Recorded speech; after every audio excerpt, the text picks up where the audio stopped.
चलिए इस वीडियो में हम रासायनिक अभिक्रिया यानी केमिकल रिएक्शन की बात करेंगे। तो यहाँ आपके पास में आणविक हाइड्रोजन के 2 अणु हैं और आणविक ऑक्सीजन हैं और यह दोनों मिलकर के जल का निर्माण कर रहे हैं। इस एरो के बाईं ओर जो पदार्थ उपस्थित है इन्हें हम अभिकारक कहते हैं तथा दाईं ओर वाले पदार्थों को हम उत्पाद कहा करते हैं। तो अभिकारक और उत्पाद को पृथक करने के लिए यह एरो लगाया जाता है। रासायनिक अभिक्रिया को हम कुछ इस तरह से समझ सकते हैं कि यह पुराने बंध का टूटना व नए बंधों का बनना होता है। मतलब अभिक्रिया में पुराने जो बंध बने हुए हैं वह टूटेंगे और नए बंधों का निर्माण यहाँ पर होगा। जैसे H2 यह आणविक हाइड्रोजन है। आणविक हाइड्रोजन इसलिए क्योंकि इसमें हाइड्रोजन के 2 परमाणु उपस्थित हैं। तो ये हाइड्रोजन का एक परमाणु और ये एक और हाइड्रोजन का परमाणु, ये दोनों मिलकर के आणविक हाइड्रोजन का निर्माण करते हैं। तो हमारे पास कितने अणु हैं? 2 अणु हैं। ये जो सामने जो 2 लिखा हुआ है ये प्रदर्शित कर रहा है कि आणविक हाइड्रोजन के 2 अणु हमारे पास है। एक अणु ये रहा, पीले रंग से हमने आणविक हाइड्रोजन को प्रदर्शित कर रखा है।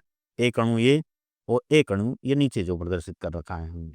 इसी तरह से आणविक ऑक्सीजन, इसका एक अणु है जिसमें ऑक्सीजन के 2 परमाणु उपस्थित है, एक और एक ये 2। अब आप देख सकते हैं कि यहाँ पर हाइड्रोजन और हाइड्रोजन का एक दूसरे के साथ बंध बना हुआ था, ऑक्सीजन और ऑक्सीजन का एक दूसरे के साथ बंध बना हुआ था। इस अभिक्रिया के दौरान यह बंध टूट गए हैं और यहाँ आप उत्पाद की साइड में देखेंगे तो ऑक्सीजन ने किसके साथ में बंध बना लिया है? हाइड्रोजन के साथ बंध बना लिया। पीले रंग से जो हमने यहाँ पर परमाणु बनाए हैं ये हाइड्रोजन के हैं और जो आपको यहाँ पर गुलाबी रंग से परमाणु बना हुआ दिख रहा है यह ऑक्सीजन है। तो हाइड्रोजन हाइड्रोजन और ऑक्सीजन ऑक्सीजन के मध्य के बंध टूट चुके हैं और नए बंध यानी ऑक्सीजन और हाइड्रोजन के बीच बंध का निर्माण हो चुका है। एक जल का अणु ये और दूसरा जल का अणु ये, कुल मिलाकर के 2 जल के अणु यहाँ पर निर्मित हुए हैं।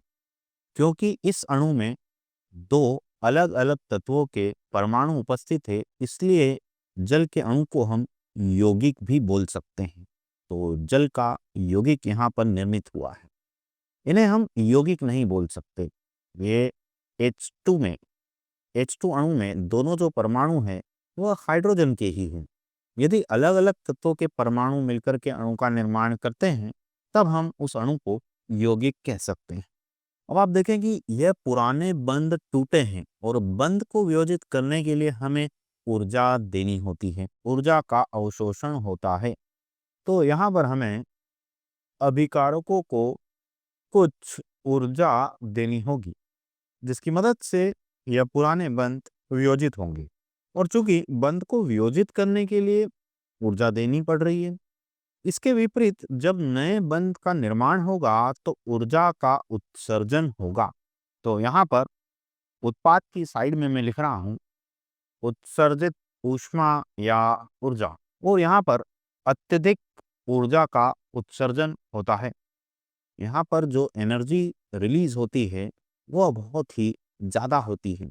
तो हम कुल मिलाकर के बोल सकते हैं कि इस अभिक्रिया के दौरान, जैसे मान लीजिए कि यहाँ पर मान एक नंबर हम कुछ मान लेते हैं कि 5 जूल की ऊर्जा आपने यहाँ पर दी और उत्सर्जित ऊर्जा जो है वह है 50 जूल।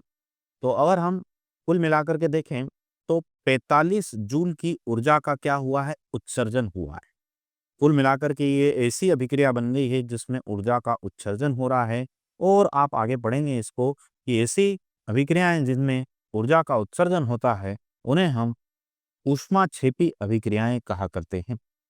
इसमें एक और चीज हम समझते हैं कि इस अभिक्रिया के दौरान हमने परमाणुओं की संख्या को परिवर्तित नहीं किया है। जितने परमाणु आपको अभिकारकों की साइड में दिखाई दे रहे हैं उतने ही परमाणु उत्पादों की साइड में भी है। जैसे ऑक्सीजन के कितने परमाणु थे अभिकारकों की साइड में? 2। उत्पादों की साइड में भी ऑक्सीजन के कितने परमाणु हैं? 2। हाइड्रोजन के परमाणु को गिनते हैं, 1 2, एक आणविक हाइड्रोजन में 2 हाइड्रोजन के परमाणु हैं।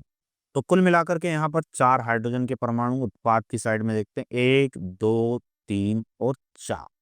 कहने का अर्थ यह हुआ रासायनिक अभिक्रिया के दौरान परमाणुओं के नंबर जो है वो परिवर्तित नहीं होते हैं। जितने परमाणु अभिक्रिया की साइड में रहेंगे उतने ही परमाणु उत्पाद में भी उपस्थित होंगे।